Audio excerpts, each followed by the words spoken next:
Et puis, en ces quelques minutes, bi'idhnillah subhanahu wa ta'ala, parlons des péchés. Des péchés qui, comme vous le savez, sont commis jour et nuit par les fils d'Adam. L'humain, il est comme ça. Il est pécheur. Allah tabarak wa ta'ala, il ne nous a pas créé malaïka en tant qu'ange. Les anges, eux, ne font pas de péché. Par contre, nous, humains que nous sommes, on fait des péchés. Notre père Adam alayhi salam a péché. Alayhi salam. Il a demandé pardon à Allah subhanahu wa ta'ala et Allah lui a pardonné.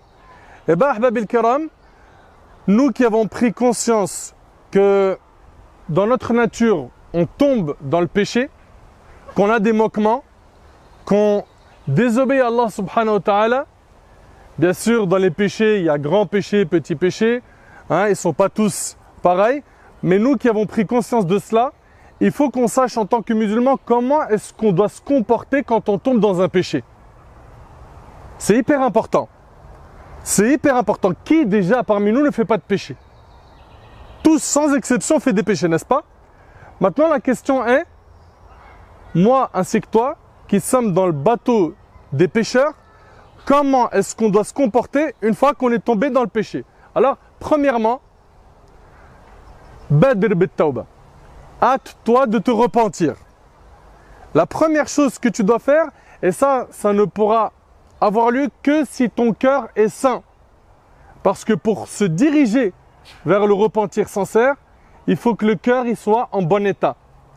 Quand le cœur il est fatigué, quand il est rouillé de péché, quand on l'a noirci, usé par la désobéissance d'Allah subhanahu wa ta'ala, on a beaucoup de mal à revenir vers Allah subhanahu wa ta'ala. On a du mal. Il y a un voile qui nous empêche de voir le chemin de la guidée. Et plus on se repent, plus cela prouve que notre cœur, il est en bon état. Walillahi alhamd. Enfin, la première des choses, toi et moi qui sommes des pécheurs, et c'est une réalité, il faudra la reconnaître, il faut se hâter vers at-tawba. D'accord? Allah tabarak wa ta'ala, en décrivant les pieux, il dit وَالَّذِينَ إِذَا فَعَلُوا فَاحِشَةً أَوْ ظَلَمُوا أَنفُسَهُمْ ذَكَرُوا اللَّهَ. Les pieux, c'est ceux qui, quand ils commettent de la turpitude, qui sont injustes envers eux-mêmes, qu'est-ce qu'ils font? Ils se souviennent d'Allah. Juste après s'être souvenus d'Allah, فَاسْتَغْفَرُوا لِذُنُوبِهِمْ. Et ils demandent pardon pour leurs péchés. وَمَنْ يَغْفِرُ الذُّنُوبَ إِلَّا اللَّهِ.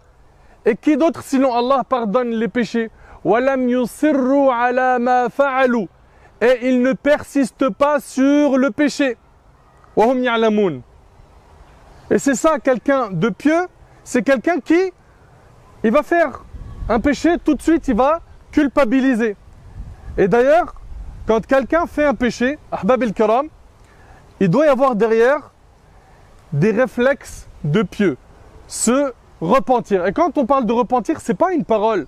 C'est pas un istighfar qui est uniquement formulé par la langue et qui n'a aucun effet sur nos actes. D'ailleurs, Aïcha radhiyallahu anha, elle disait, nos demandes de pardon méritent, ou plutôt demandent, d'autres demandes de pardon. Des fois on dit astaghfirullah, mais le cœur il est absent. On devrait faire de l'istighfar pour notre istighfar fatigué. Vous suivez?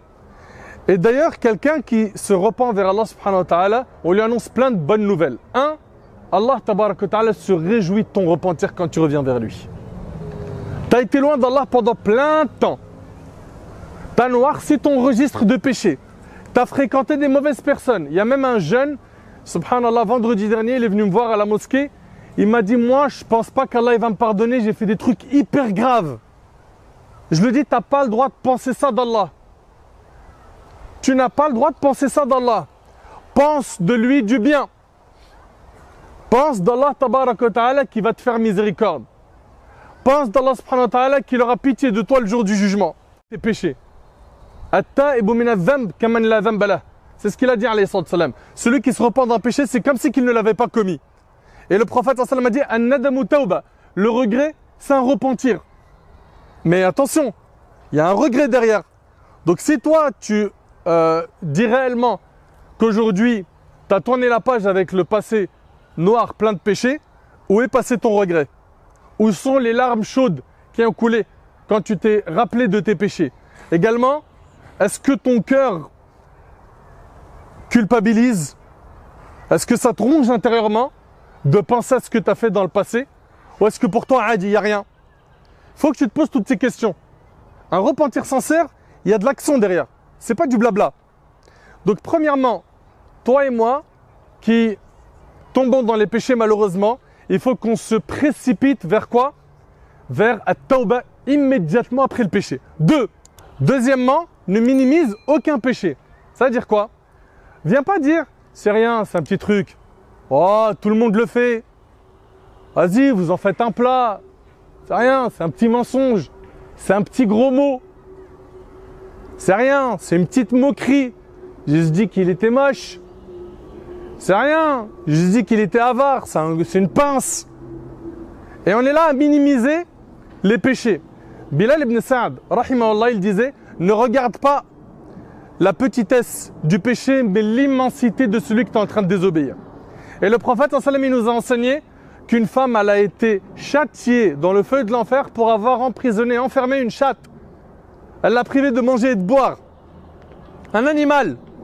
Pour cette action-là, elle s'est retrouvée châtiée par Allah. Également, comme dans des hadiths authentiques, un homme qui a combattu dans le sentier d'Allah pour avoir volé un manteau du butin de guerre, le prophète il a dit il est en enfer. Un manteau. Également, le prophète il nous a enseigné qu'une personne elle peut prononcer une parole sans lui prêter la moindre attention. Celle-là peut être la cause de sa perte. Il peut se retrouver dans les plus bas fonds de l'enfer, qu'Allah nous en préserve, pour une parole. Donc ne minimise jamais le péché. On en a plein comme ça malheureusement qui ont ce comportement où c'est rien, c'est pas grave. C'est ultra grave de penser ça. Et Abdullah ibn Mas'ud radiyallahu anhu, comme c'est rapporté par l'imam al-Bukhari, il disait que le croyant, quand il fait un péché, il sent comme s'il était en dessous d'une montagne qui allait s'écrouler sur lui. Il se sent pas bien. Et l'hypocrite, quand il fait un péché, pour lui, c'est comme si il y avait une mouche qui passait devant lui, il a fait un geste de la main. Et Anas ibn Malik radiyallahu anhu, il dit, vous faites des péchés qui sont à vos yeux plus fins qu'un brin de cheveux. Nous les comptions à l'époque du messager d'Allah comme des péchés anéantissants. T'imagines un peu, Anas il parle à qui? Au Tabi'in, la génération d'après. Vous suivez? Donc ça c'est le deuxième comportement à adopter quand on fait des péchés. Un, on se hâte de se repentir. Deuxièmement, on minimise pas le péché.